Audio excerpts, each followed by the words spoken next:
Hello there, this is Heirs to the Kingdom channel, and today's lesson we're doing chapters 6 and 7 in the book of 1 Kings. If you're new to this Bible study channel, going through the King James Bible, not skip anything as Scripture's command. So if you would, like, subscribe, and share this content, and let's get started. So last we left off, Solomon got with some other rulers of areas that had, the materials wanted to use to build the temple of the Lord. And that's where we start today. He's going to start building the temple of the Lord. His dad wanted to build it, King David, but God told him no because he was a man of war. It's going to be your son. So Solomon's building it. And so let's go ahead and get started here. Chapter 6, verse 1. And it came to pass in the 480th year after the children of Israel were come out of the land of Egypt, in the 4th year of Solomon's reign over Israel, in the month Ziph, which is the 2nd month, that he began to build the house of the Lord. So here we have the time period of how long it's been since they came out of being slaves in Egypt, out of being bondage. 480 years. It seems like from the scripture we read that a lot more time possibly should have passed because multiple kings this, multiple kings that. But some reigned only for a few years and some reigned for a lot of years. And, wars here, battles there, this, that, and the other. We had the book of Judges going on, so on and so forth. But, so 480 years since they came out of Egypt. Verse 2, And the house which King Solomon built for the Lord, the length thereof was 80 cubits, and the breadth thereof 20 cubits, and the height thereof 30 cubits. And the porch before the temple of the house 20 cubits was the length thereof, according to the breadth of the house, and 10 cubits was the breadth thereof before the house. And for the house he made windows of narrow lights. And against the wall of the house he built chambers round about against the walls of the house round about, both of the temple and of the oracle. And he made chambers round about. And the nethermost chamber was 5 cubits broad, and the middle was 6 cubits broad. And the third was 7 cubits broad. For without in the wall of the house he made narrow rest round about, and the beams should not be fastened in the walls of the house. Now before in the tabernacle, the tent, which is where the Ark of the Covenant and everything, all this stuff has still been for the priest all this time. So for 480 years, because the tabernacle was built with Moses.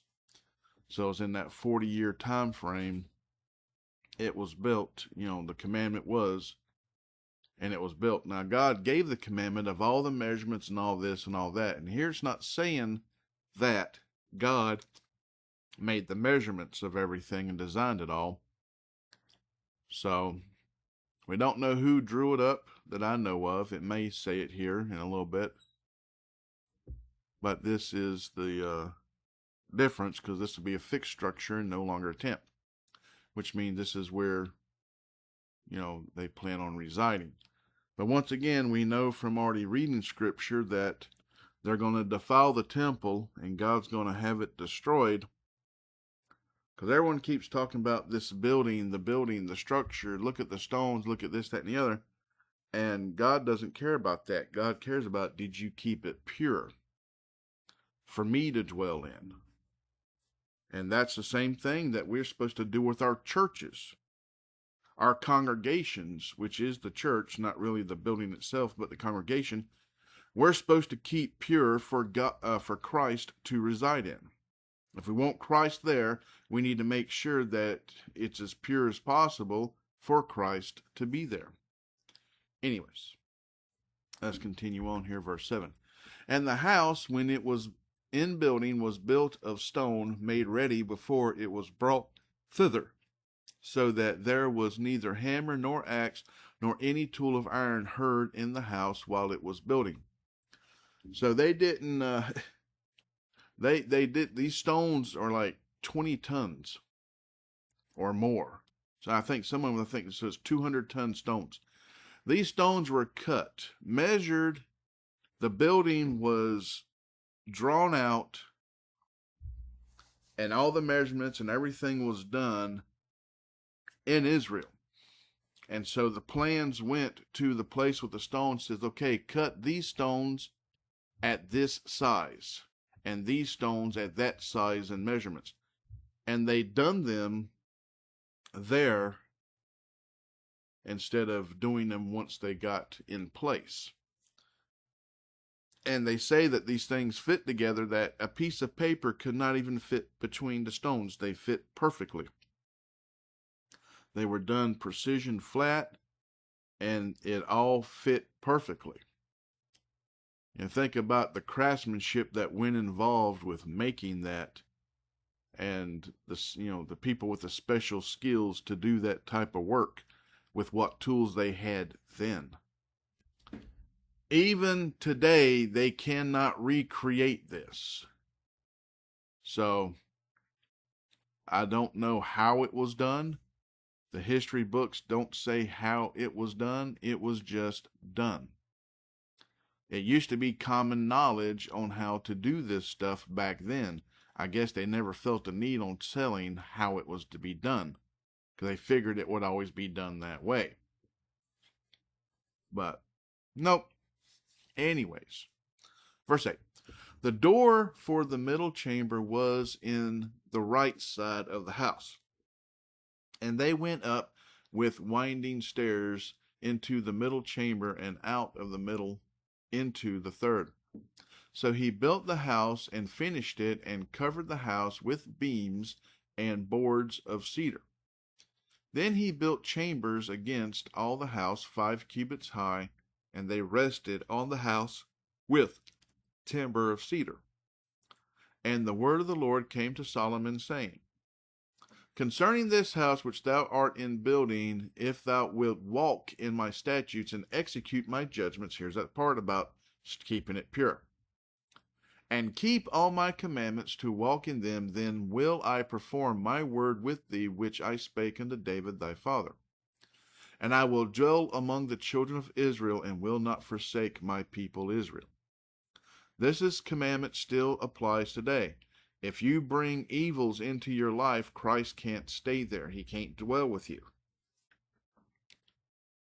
That's you separating yourself from the Lord. Same thing here. This rule never went anywhere. Verse 14. So Solomon built the house and finished it. And he built the walls of the house within with boards of cedar, both the floor of the house and the walls of the ceiling, and he covered them on the inside with wood, and covered the floor of the house with planks of fir. I don't know what wood from fir trees would do in buildings, but I do know cedar is one of those woods that it doesn't really rot away. Most of your driftwoods and stuff in aquariums and everything else is kind of done with cedar, and it will make your water brown. Just so you know this. But it lasts a very long time, and bugs don't like it. Moths don't like it. That's why I say you have a cedar chest. You can put your clothes in there. Bugs don't go in there and eat your fabric, and you pull your clothes out with holes in it. Stuff like that. That's, cedar chips are put here, to get bugs and stuff out. So on and so forth. You get the idea. But let's continue on here. 16. And he built 20 cubits on the sides of the house, both the floor and the walls, with boards of cedar. He even built them for it within, even for the oracle, even for the most holy place. And the house, that is, the temple before it, was 40 cubits long. And the cedar of the house within was carved with knops and open flowers. All was cedar, there was no stone seen. And the oracle he prepared in the house within to set there the ark of the covenant of the Lord. And the oracle in the forepart was 20 cubits in length, and 20 cubits in breadth, and 20 cubits in the height thereof. And he overlaid it with pure gold, and so covered the altar, which was of cedar. So Solomon overlaid the house within with pure gold, and he made a partition by the chains of gold before the oracle, and he overlaid it with gold. Now, this temple is not the one that stands during the time of Jesus. I think they recreate it later on. But I do know this temple is torn down. And then when they come out of bondage in Babylon, they build another temple, which is, a shadow of the original. And I think that one got destroyed as well. Then they built another one, which was far grander, which the Romans destroyed. And I don't think it was ever rebuilt after that, which is, I think they say, is one of the prophecies, is when the temple is made new, we will be closer at the end times with Jesus returning. Anyways, that's what's being taught. That's what I learned most of my life growing up. Somewhere in Scripture it kind of mentions it. And so the end times is not just in the book of Revelations. It starts talking about things in other books of Scripture, like we hear in Psalms, because some of the Psalms is written by David, and some of the Psalms in the book of Psalms, I think most of them are David. Yeah, I think some of them are Solomon. The Proverbs is Solomon. We haven't gotten to the book of Psalms yet, but he already talks about his dream he had where it's talking about the crucifixion from his eyes, which means Jesus showed him the crucifixion that Jesus will go through, the Messiah will go through. So that's in there. So we have things that's going to be talking about the future in Old Testament and in between.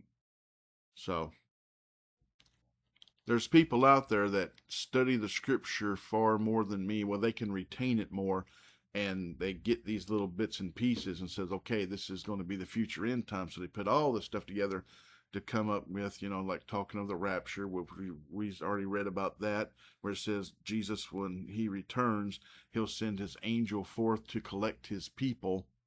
We've read about that in Revelations and so on. But anyways, this temple will not be the one during the time of Jesus or after, but let's continue on 22. And the whole house he overlaid with gold until he had finished all the house. Also, the whole altar that was by the oracle he overlaid it with gold. And within the oracle he made 2 cherubims of olive tree, each 10 cubits high. And 5 cubits was the one wing of the cherub, and 5 cubits the other wing of the cherub, from the uttermost part of the one wing unto the uttermost part of the other were 10 cubits. Remember, cubits is that part from elbow to the tip of your fingers measurement stuff. I think a normal cubit's like 1.5 feet, 2 foot. I guess everybody was more closer to the same, but that's their measurements then, but 25. And the other cherub was 10 cubits. Both the cherubims were of one measure and one size. The height of the one cherub was 10 cubits, and so was it of the other cherub. And he set the cherubims within the inner house, and they stretched forth the wings of the cherubims, so that the wing of the one touched the wall, and the wing of the other cherub touched the other wall. And their wings touched one another in the midst of the house. That must have been a sight to see. 28. And he overlaid the cherubims with gold, and he carved all the walls of the house round about with carved figures of cherubims and palm trees, and open flowers within and without. And the floor of the house he overlaid with gold within and without. And for the entering of the oracle, he made doors of olive tree. The lintel and side post were a fifth part of the wall. The two doors also were of olive tree, and he carved upon them carvings of cherubims and palm trees, and open flowers, and overlaid them with gold, and spread gold upon the cherubims and upon the palm trees. So also made he for the door of the temple post of olive tree a fourth part of the wall. And the two doors were of fir tree. The two leaves of the one door were folding, and the two leaves of the other door were folding. And he carved thereon cherubims and palm trees and open flowers, and covered them with gold fitted upon the carved work. And he built the inner court with 3 rows of hew stone and a row of cedar beams. In the 4th year was the foundation of the house of the Lord laid in the month Ziph. And in the 11th year, in the month Bul, which is the 8th month, was the house finished.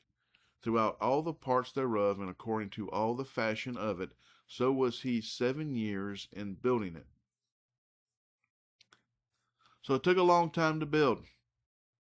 But this was craftsmanship work done by hand. No computers, no power tools, no hydraulics, nothing.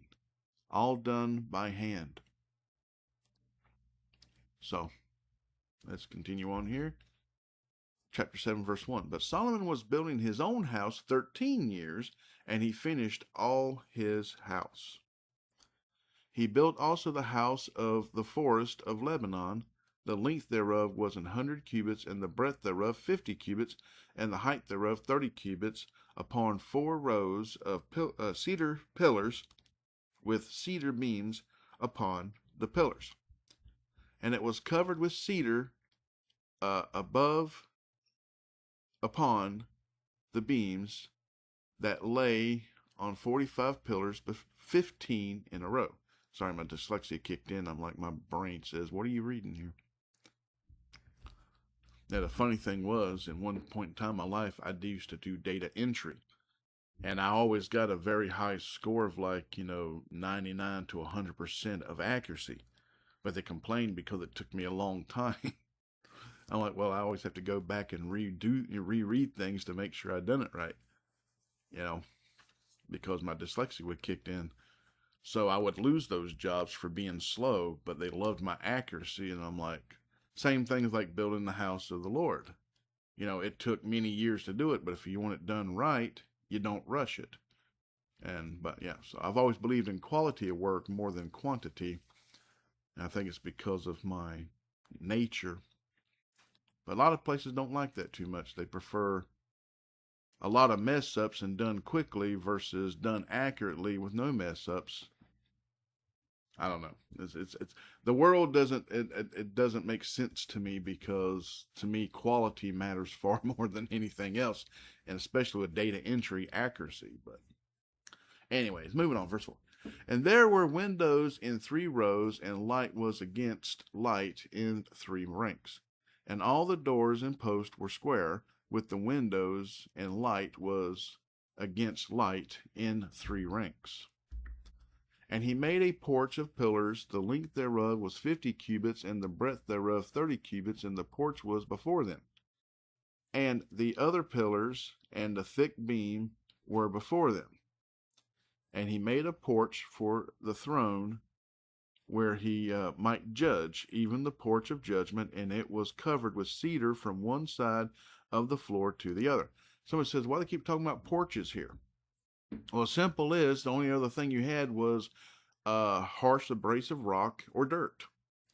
So they built porches to walk flat on with stuff that was comfortable and not as dirty, especially cedar. As I said, cedar is one of the best things to build from, the most expensive throughout most of it as well, versus, English oak is supposed to be the strongest wood, I think. But I think, though,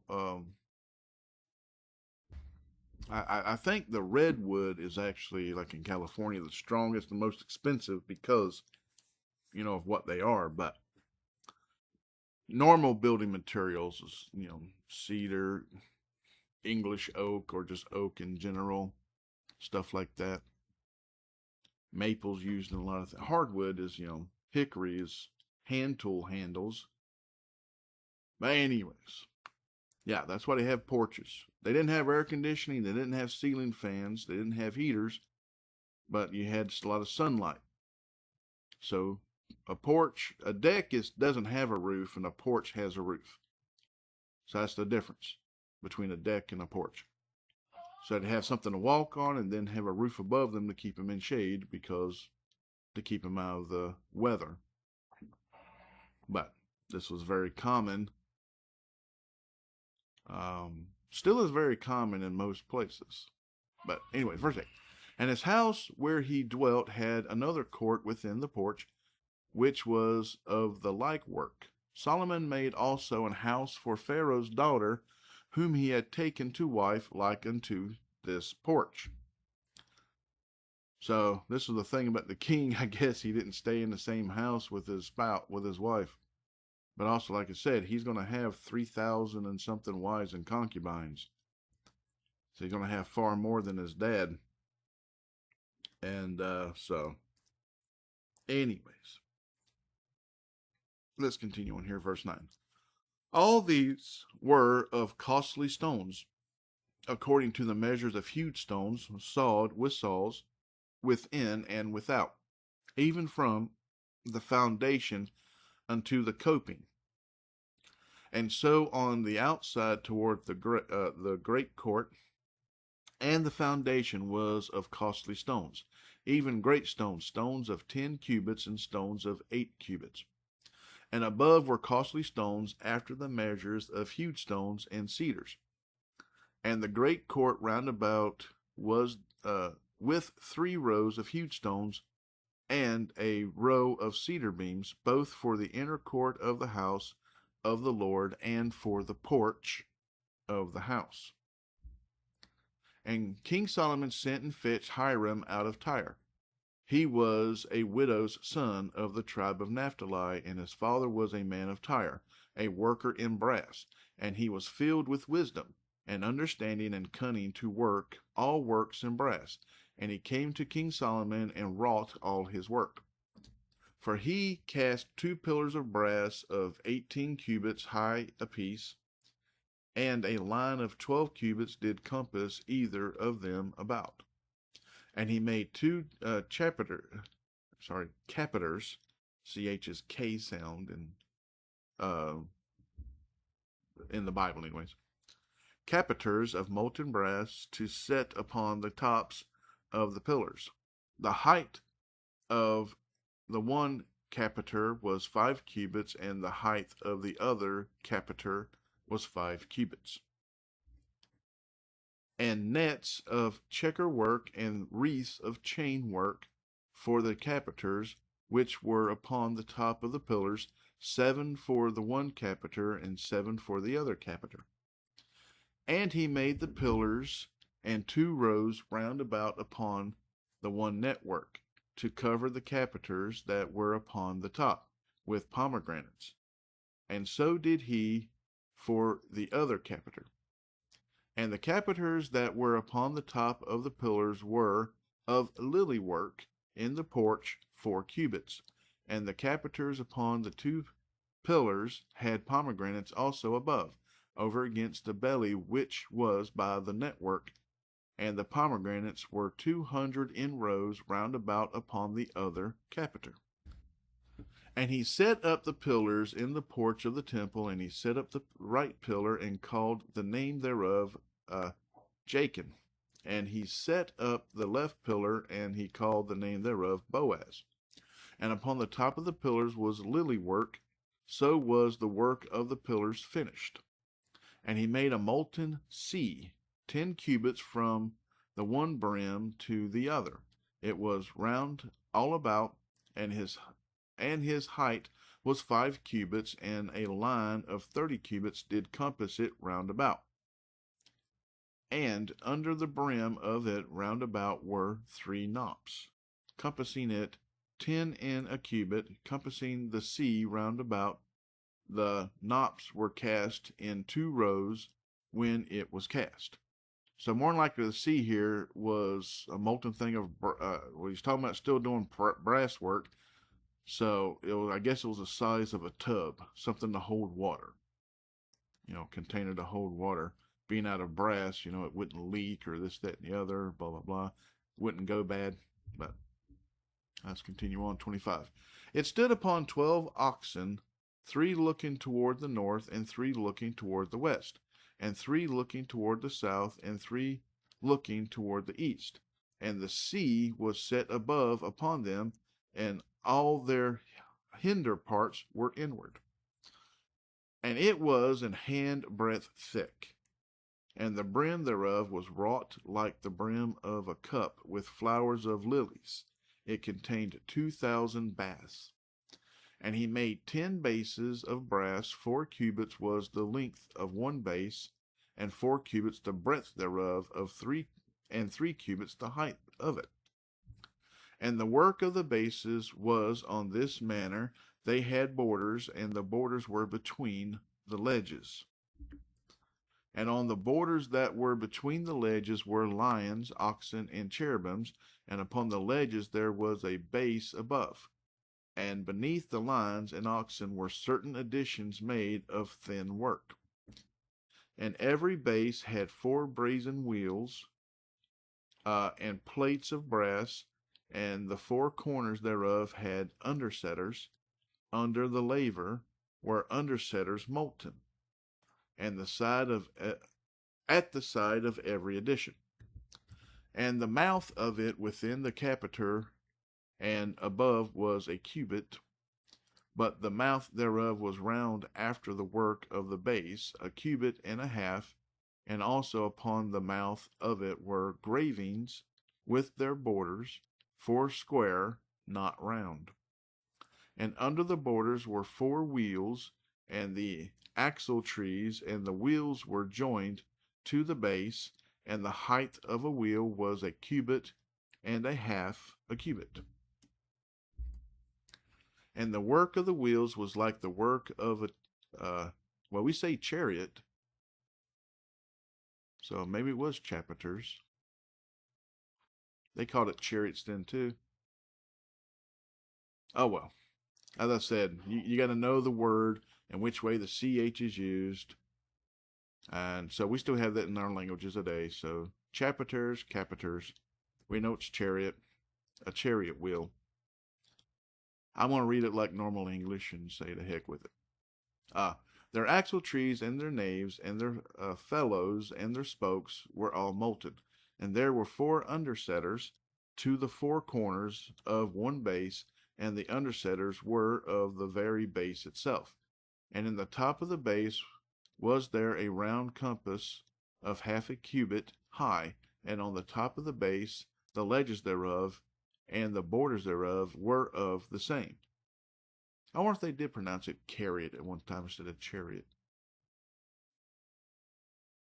Oh well, my brain's going off into some little rabbit trail thinking about that. Anyways, doesn't matter, as long as we know what we're talking about. 36. For on the plates of the ledges thereof and on the borders thereof he graved, we call them cherubims. Anyways, I was wrong. Moving on. Lines and palm trees according to the proportion of every one, in additions round about. After this manner he made the 10 bases. All of them had 1 casting, 1 measure, and 1 size. Then made he 10 lavers of brass. 1 laver contained 40 baths, and every laver was 4 cubits, and upon every one of the 10 bases 1 laver. And he put 5 bases on the right side of the house, and 5 on the left side of the house, and he set the sea on the right side of the house eastward over against the south. And Hiram made the lavers, and the shovels, and the basins. So Hiram made an end of doing all the work that he made King Solomon for the house of the Lord. The 2 pillars and the 2 bowls of the chapiters, let's go with that, everything else is CH. that were on the top of the 2 pillars, and the 2 networks to cover the 2 bowls of the chapiters which were upon the top of the pillars, and 400 pomegranates for the 2 networks, even 2 rows of pomegranates for 1 network to cover the 2 bowls of the chapiters that were upon the pillars, and the 10 bases and 10 lavers on the bases, and 1 sea, and 12 oxen under the sea, and the pots and the shovels and the basins and all these vessels which Hiram made to King Solomon for the house of the Lord were of bright brass. In the plain of Jordan did the king cast them in the clay ground between Succoth and Zarthan. And Solomon left all the vessels unweighed, because they were exceeding many. Neither was the weight of the brass found out. And Solomon made all the vessels that pertained unto the house of the Lord, the altar of gold, and the table of gold whereupon the showbread was, and the candlesticks of pure gold, 5 on the right side and 5 on the left, before the oracle, with the flowers and the lamps and the tongs of gold, and the bowls and the snuffers and the basins and the spoons and the censers of pure gold, and the hinges of gold, both for the doors of the inner house, the most holy place, and for the doors of the house, to wit, of the temple. So was called all the work that King Solomon made for the house of the Lord, and Solomon brought in the things which David his father had dedicated. So here it is. Here's that part where it says David did have building materials ready. These are the things that he had ready for God's house that he wasn't allowed to build. Okay, so here it is in Scripture saying that David did have some things that was dedicated for this. But continue on here. Even the silver and the gold and the vessels he did put among the treasures of the house of the Lord. So there's that part with King David had some things for the temple. But that's the end of this lesson today. Went a little over 30 minutes, so I do apologize, but it is Scripture. And it's got a lot of reading. That's why chapter 8's by itself, because chapter 8, I think, is, well, it's a little bit longer. It's 66 verses, and they're not very short verses like chapter 7 was. So, I said it should be around the same time period of reading. Actually, a little bit less. Next lesson will be, if God doesn't return sooner. You know, if he returns between then and now, now and then don't matter. Hopefully you're ready to meet the Lord. These are things to pray about. We're to always pray. Are you ready to meet the Lord? Is members of your family ready to meet the Lord? Is friends of yours that you grew up with or whatever, or you have now, are they ready to meet the Lord?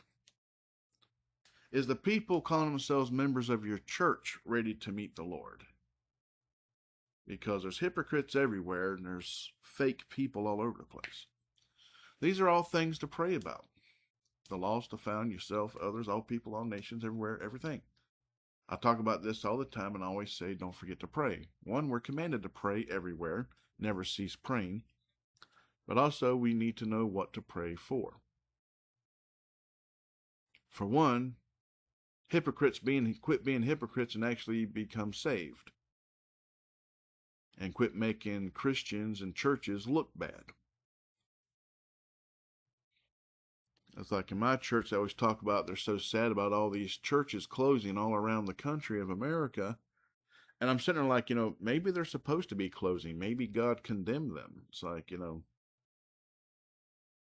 to me, that's what it sounds like, because either the people in the area are full of demons and don't want to hear the word, or there are people looking and saying, hey, that place is nothing but full of hypocrites and don't want to attend. It's one or the other. So, always something to pray about. And never forget to give God all the praise, glory, and worship and thanks and everything, the good, the bad, the ugly, and the indifferent. I'm going to go ahead and end this lesson here. So, until next time, God bless Good day and goodbye.